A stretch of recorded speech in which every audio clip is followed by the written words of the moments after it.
लें जी, एक नया काम हो गया है। 2 हफ्ते पहले तक नेटो के चीफ ने और नेटो के मिलिट्री कमीशन के सरबराह ने यह बयान दिया था कि नेटो की अफवाज जो हैं वो किसी भी तरह से नहीं जाएंगी आबनाए हुर्मस।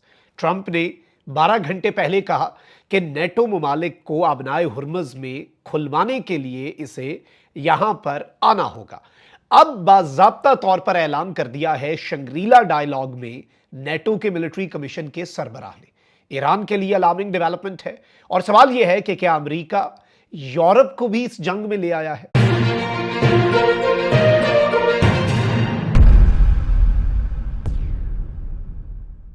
बिस्मिल्लाहिर्रहमानिर्रहीम, अस्सलाम वालेकुम। मैं हूं मखदूम शहाबुद्दीन। यकम जून 2026 पीर का दिन। नाज़रीन इकराम, कुछ इंतहाई आम तरीन डेवलपमेंट्स हैं जो आपके सामने रखना इस वक्त बहुत ज़्यादा ज़रूरी है। सूरत हाल बहुत तेज़ी से बदल रही है। एक तरफ तो अमरीका ने, ट्रंप ने यू टर्न लेते हुए जो पिछली शराइत थी वो वापस ले ली है। वो पिछली शराइत भी ईरान के लिए काबिल कबूल नहीं थी और अब अमरीका ने उससे भी ज़्यादा सख्त शराइत ईरान के सामने रख दी है। तो ईरान का हाथ पे हाथ रख के बैठने वाला, ईरान ने कहा ऐसे तो फिर ऐसे ही सही, हम न्यूक्लियर पे कभी बात नहीं करेंगे, हम भी पहले वाले दिन वाले नुक्ते के ऊपर आ जाएंगे। और इस सारे मामले में कुछ चीजें जो हैं वो इस वक्त समझना बहुत ज्यादा जरूरी है। अब एक तरफ तो मुज़ाकरात अभी भी चल रहे हैं, पाकिस्तान कोशिश कर रहा है, दोनों साइड्स जो हैं वो अच्छा खासा एक दूसरे के ऊपर प्रेशर एक्सर्ट करने की कोशिश कर रही हैं। अल्टीमेटली ये एक सच्ची बात है कि दोनों साइड्स यही चाहती हैं कि जंग ना हो। This is reality. ना अमेरिका चाहता है ना ईरान चाहता है, लेकिन एक भी miscalculation, specifically what ever is happening पिछले 5-6 दिन से आबनाए हुर्मज में, थोड़ी सी मिसकैलकुलेशन जो है वो भी पूरे का पूरा काम जो है वो खराब कर सकती है। तो अब जो सिनेरियो बन रहा है ये बड़ा अहम है। इस सारे के सारे सिनेरियो में 2-3 चीजें हैं जो समझना इस वक्त बहुत ज्यादा जरूरी है। सबसे पहले तो बल्कि एक स्टेटमेंट आप ले लें और उस स्टेटमेंट से भी आपको समझ आ जाएगी कि ईरान आबनाए हुर्मस पे कॉम्प्रोमाइज़ नहीं कर रहा। और नेटो ममालिक जो हैं उन्होंने एक बहुत बड़ा कदम उठा लिया और नेटो का मिलिट्री कमीशन का चीफ कह रहा है कि भाई हमारी नेटो की फ़ौजें जो हैं, अमेरिका के अलावा बाकी नेटो ममालिक की फ़ौजें जो हैं वो भी आबनाए हुर्मस में पोजीशन संभालने के लिए निकल पड़ी हैं। तो क्या एक जॉइंट एक्शन हो रहा है या क्या ईरान को प्रेशराइज़ किया जा रहा है, ये सब डिस्कस करते हैं। लेकिन अगर अभी तक आपने इस वीडियो को लाइक नहीं किया, लाइक ज़रूर कर दें, कमेंट सेक्शन में राय का इजहार भी कीजिएगा और अगर हो सके तो इस वीडियो को आपने ज्यादा से ज्यादा शेयर भी करना है।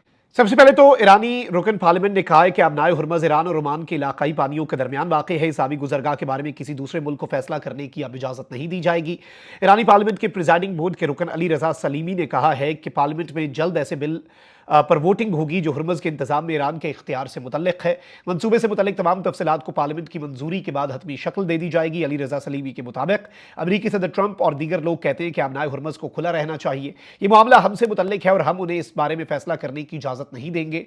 आबनाए हुर्मज के इंतजाम से मुतल्लिक फैसले आर्जी या वक्ती नौयत के नहीं बल्कि हतमी और मुस्तकिल हैं। यानी अब जो भी फैसला होगा वो ये नहीं कि फॉर द टाइम बीइंग हो, बल्कि अब जो भी फैसला होगा वो हतमी होगा, फॉर एवर होगा।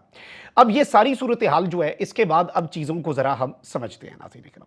सबसे इंपॉर्टेंट चीज़ तो ये हुई है नाज़रीन इकराम जो समझने वाली है और जिसको हमें अब समझना भी होगा, वो ये है कि 19 मई 2026 तकरीबन आप कह लें 2 हफ्ते पहले रॉयटर्स पे खबर चलती है, NATO not drawing up plans for Hormuz mission, top commander says. NATO के टॉप कमांडर ने 2 हफ्ते पहले कहा कि भाई नेटो जो है वो आबनाए हुर्मज में किसी मिशन के लिए अपनी फोर्सेस नहीं भेज रहा, कोई ऐसी प्लानिंग नहीं कर रहा। अमेरिका जाने, और अमेरिका आपको पता है लगातार प्रेशर बिल्ड कर रहा है और ट्रंप ने यह भी कहा हुआ मैं अपने फौजी निकाल लूंगा, बल्कि नेटो खत्म हो जाएगा अगर आबनाए हुर्मज वाले मामले में नेटो ममालिक ने अमेरिका का साथ ना दिया। तो अब ट्रंप पावर भी दिखा रहा है, ट्रंप साथ ही साथ पावा भी दिखा रहा है, साथ साथ ट्रंप मुज़ाकरात भी कर रहा है, लेकिन ईरान आबनाए हुर्मज वाले मामले पर तो अब वहां पर ट्रंप को बहुत बड़े सपोर्ट की जरूरत है। सारे के सारे मामलात जो हैं वो इस वक्त हल होने हैं। तो इस सारे सिनेरियो के अंदर मैं आपको ये बता दूं कि नेटो कंट्रीज के हवाले से अब एक बहुत बड़ी खबर आई है और ये लगातार सारे के सारे दुनिया के मीडिया के ऊपर खबरें चल रही हैं। आपको पता है कि अभी एक बड़ा इंपॉर्टेंट सिक्योरिटी डायलॉग होता है हर साल, शंग्रीला डायलॉग।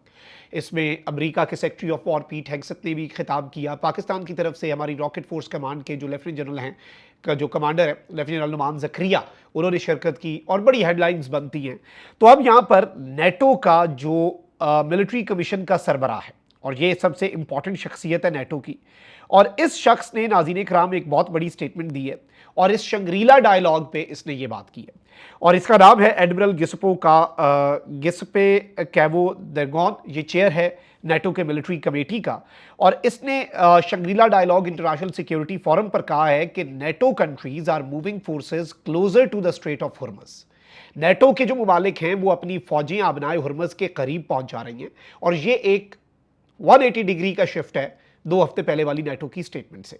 नेटो का टॉप कमांडर 2 हफ्ते पहले कह रहा था कोई प्लान नहीं है। अब शंग्रीला डायलॉग जो दुनिया का सबसे इंपॉर्टेंट और सबसे क्रेडिबल सिक्योरिटी डायलॉग है, उस पर नेटो का मिलिट्री कमेटी का सरबराह क्या फरमा रहा है जी? नेटो की मिलिट्री कमेटी का सरबराह कह रहा है कि जी यहां पर शंग्रीला डायलॉग के अंदर उसने ये बात कर दी है कि हमारी फौजें, नेटो के मुमालिक की फौजें जो है वो आबनाए हुर्मुज़ के करीब पहुंच रही हैं, दे आर रीचिंग, और वो मिलिट्री एक्शन जो है प्रोटेक्ट द शिपिंग। अब मिलिट्री एक्शन ईरान के खिलाफ नहीं, वही प्रोजेक्ट फ्रीडम क्या था? प्रोजेक्ट फ्रीडम अमेरिका का यही था कि भाई हमने यहां से सिर्फ, हमारी ईरान से कोई लड़ाई नहीं, हमने यहां से कश्तियों को सेफली निकालना है। जो इन कश्तियों की राह में रुकावट बनेगा, जो कि ऑब्वियसली ईरान होगा, उसके साथ हम निपट लेंगे। तो अब नेटो मुमालिक अगर प्रोजेक्ट फ्रीडम रिज्यूम होता है with the help of NATO countries, it would be one of the biggest pressure building tactics on Iran. Iran के ऊपर बहुत इमेंस प्रेशर इससे बिल्ड होगा, क्योंकि नेटो मुमालिक की इस फूट को ईरान ने बहुत इंजॉय किया है। ईरान के लिए बहुत अच्छी बात थी कि भाई अमेरिका का साथ किसी मुल्क ने नहीं दिया, ट्रंप तपा हुआ है, सबके खिलाफ बयान दे रहा है, अमेरिका तनहा हो गया। एक मुल्क को और क्या चाहिए होता है कि उसके मुखालिफ के इत्तेहादी उसका साथ ना दें। अब आप ये देखें कि ये जो स्टेटमेंट्स लगातार आ रही हैं, इसमें एक और इंपॉर्टेंट चीज भी आई। इसमें डोनाल्ड ट्रंप जो है उसने तकरीबन 10-12 घंटे पहले यह कहा कि नेटो मुमालिक को आबनाए हुर्मुज़ खुलवाने के लिए हमारी मदद करनी चाहिए। सो ट्रंप यहां पर शिपिंग को रिज्यूम करने के लिए तो यह बात कर रहा है, और बाकी यूरोपियन मुल्क जो हैं वो ज्यादा इंपैक्ट हो रहे हैं। यह भी याद रखिएगा, आबनाए हुर्मुज़ की बंदिश से यूरोप पर ज्यादा फर्क पड़ रहा है, यूरोप पर ज्यादा इंपैक्ट पड़ रहा है। अब इसे उस चीज के साथ कनेक्ट करते हैं, और अब खबर क्या बनी है जी? C14 न्यूज है, वो कहती है कि NATO countries move forces closer to strait of Hormuz. और अब इन्होंने कहा है कि एक्टिवली हम आ रहे हैं, प्री पोजीशन कर रहे हैं नेवल फोर्सेस को इस हुर्मुज़ रीजन के अंदर, और कोई भी बड़ा इकदाम जो है वो हो सकता है, और आबनाए हुर्मुज़ के लिए वी मे इंटरवीन, हम यहां पर अपने आप को शामिल कर रहे हैं। अब ये सवाल है कि कौन से नेटो मुल्क इसमें शामिल हैं, कौन से नहीं, या NATO as a whole alliance आ रहा है, ये भी एक बड़ी इंपॉर्टेंट चीज होने जा रही है। लेकिन डोनाल्ड ट्रंप की बात मानी गई है। अब ये एक, और ऑब्वियसली चीजें ट्रैक हो जाती हैं, ये ब्लफ नहीं है।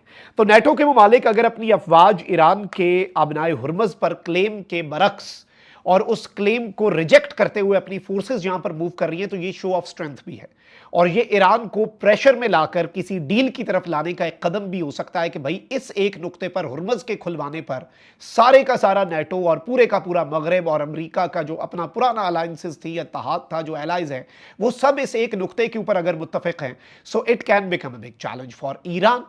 और ईरान पर इसे प्रेशर बिल्डिंग टैक्टिक के तौर पर भी लिया जा रहा है। एंड ऑब्वियसली अगर यहां पर ईरान डट जाता है, ईरान सीधा हो जाता है, जो कि ईरान आगे लेट तो रहा नहीं है, ईरान तो सीधा ही होगा, तो फिर जंग होगी। अगर जंग होती है तो फिर यूरोप को इस एक नुक्ते पर इस जंग में धकेला जा सकता है। और अब वही बात है जो हम पहले भी कर रहे हैं कि अल्लाह ना करे, गॉड फॉरबिड, अगर अब दोबारा जंग शुरू होती है ना, तो ये बहुत भयानक होगी, ये फिर कंट्रोल नहीं होती, फिर गई। ये आखिरी कोशिशें हैं जो वो भी सिर्फ पाकिस्तान करने की पोजीशन में है। अल्लाह ताला से हम तो यही दुआ करते हैं कि पाकिस्तान की कोशिशों को अल्लाह ताला रंग लगाए, पाकिस्तान की कोशिशें कामयाब हों, पाकिस्तान इस ज़मीन में अपना काम कर सके। अल्टीमेटली अब हम दोनों को गन पॉइंट पे तो सुलह करवाने से रहे, तो अभी भी टाइम है डिप्लोमेसी का, क्योंकि अगर ये यूरोप के मुमालिक और नेटो मुमालिक सर पे आ रहे हैं, और यहां पर ईरान अगर डट गया, ईरान ने कहा फिर गुजार के दिखाओ, वो कहेंगे हम गुजारेंगे, यहां से सेफ शिपिंग होगी, ईरान ने कहा फिर हमारी मर्जी के बगैर करके दिखाओ, उसके बाद जंग ही होनी है, और फिर क्या होना है। और अभी भी जो हल्की आंच पे एक दूसरे के साथ कर रहे हैं, रोजाना अमेरिका का कोई एक ड्रोन ईरान गिरा देता है, महंगे वाला $30 मिलियन वाला, तो वहां पे भी मिसकैलकुलेशन, अमेरिका के ड्रोन जाते हैं तो वो गिराते हैं ना, तो कोई भी मिसकैलकुलेशन काम खराब कर सकती है। लेट्स जस्ट होप कि सैनिटी प्रिवेल करे, पीस हो, हम तो यही दुआ कर सकते हैं। अल्लाह निगहबान पाकिस्तान जिंदाबाद।